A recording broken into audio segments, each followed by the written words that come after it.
Alrighty, hopefully I'm in frame. My very old iPhone can't flip back and forth from one camera to another while I'm recording, so apologies for the shaky when I'm on cam. I'll just introduce things and then get out of the frame. So we're looking at the Ridgemont backyard to look at its dog properties. It starts with a doggy door that I inherited with the house that is sized for probably a smaller than Miha dog, but I could always enlarge it with a new dog door because it's a simple process and I am something of a handyman.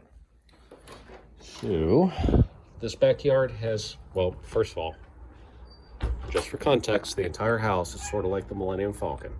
Doesn't look like much, but it has it where it counts. Same thing for the backyard, although it's probably honestly a little bit more presentable than the inside of the mid-renovation house at this point. But it's winter, so it looks kind of bare. It's a lot more enclosed in summer when the trees all around, the shrub trees all around the perimeter are in full bloom, and I've got bamboo starting to go. I've got some hedge bushes over there. But again, this yard has been stress tested by mainly 4 dogs. Daisy, who's basically Marmaduke, 70 pounds, very long-legged hound who loves to jump.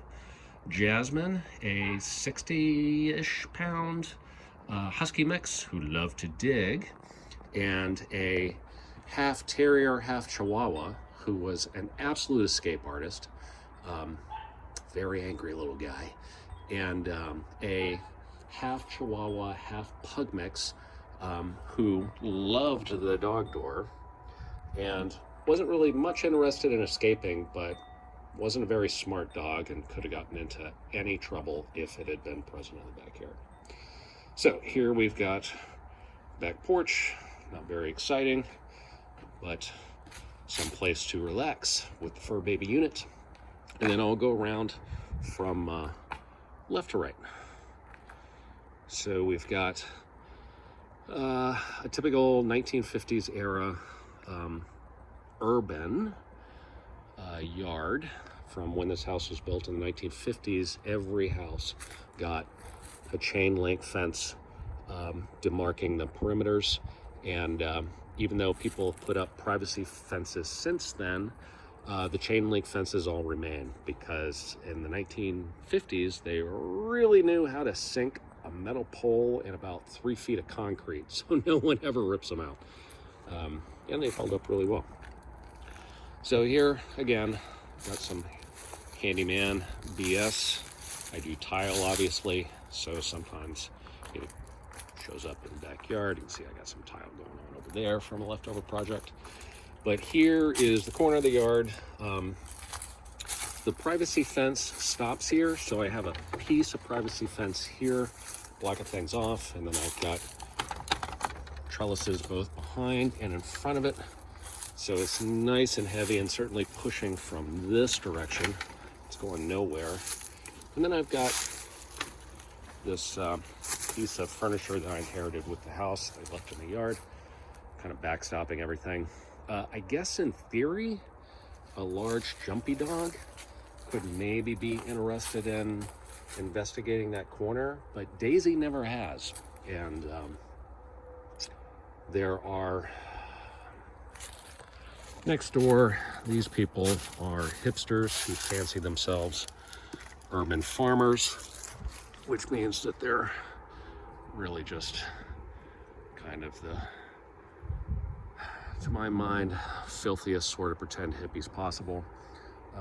They have chickens, as you can see, which again, in theory, I would have thought that Daisy would have been super interested in, but she doesn't pay him any mind at all. I don't think ever has.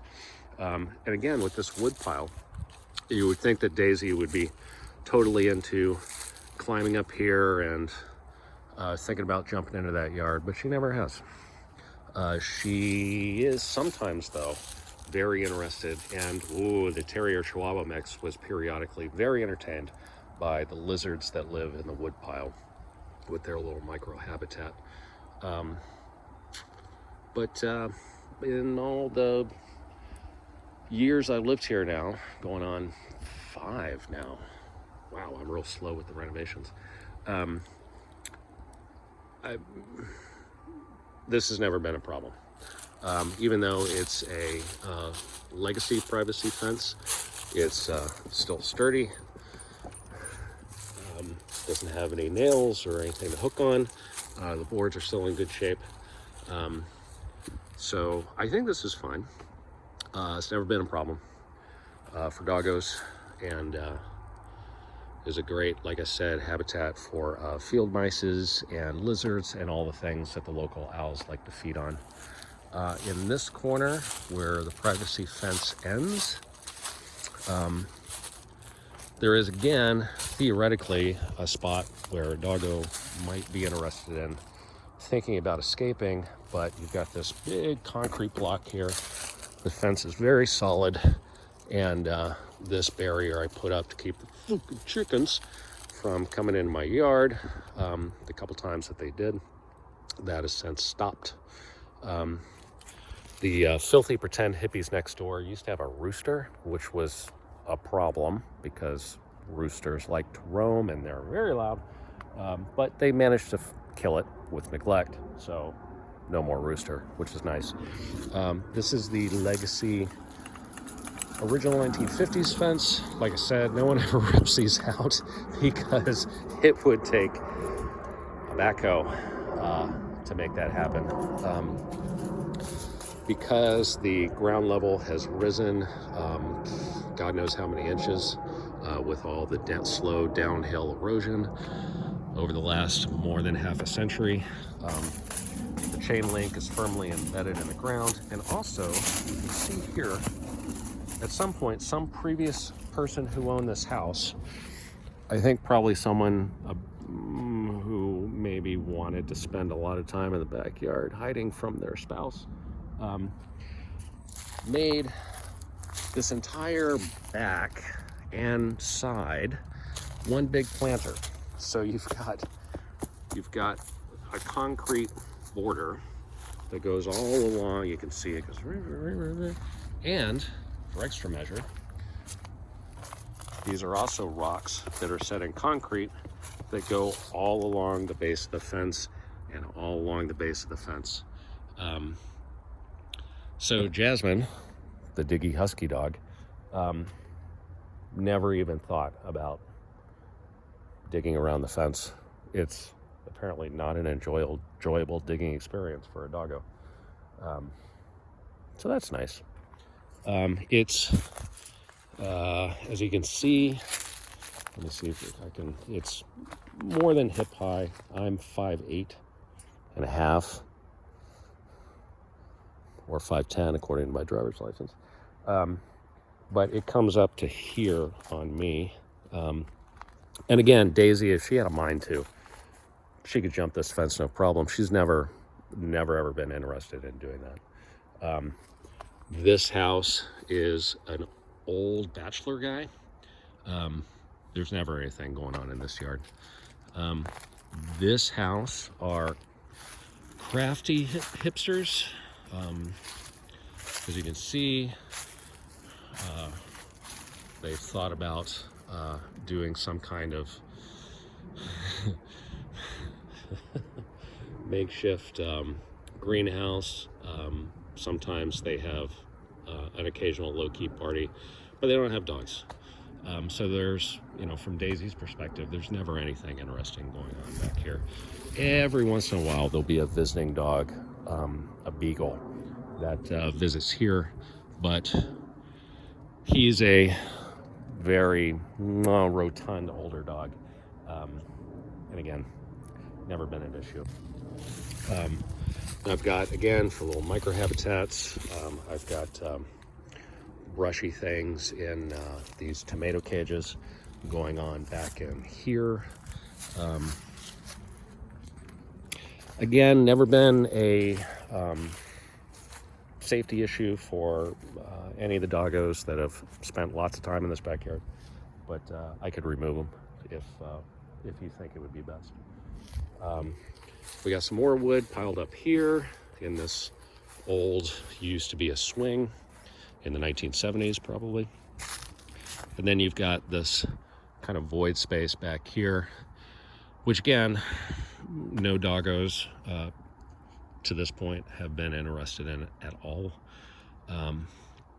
But again, if you think that it would be best, I could certainly block this off with some makeshift fence carpentry. You can see that the privacy fence used to extend along the back and along the side. I took it out because it was in bad shape and was a hazard, unlike that section there, which is still in great shape. The privacy fence from here all along here and all along the side was in real bad shape because it was I think these two sections were done at a different time by a different contractor, and it was just real bad. So anyway, so I ripped it out. And so what we're left with all along the perimeter, again, here you can really see how there's poured concrete all along the perimeter. So no digging is happening here. And the fence is nice and super sturdy, even though it's going on 70 years. You got this corner here, which is nice and secure. Nothing going on over here that would either be interesting or would.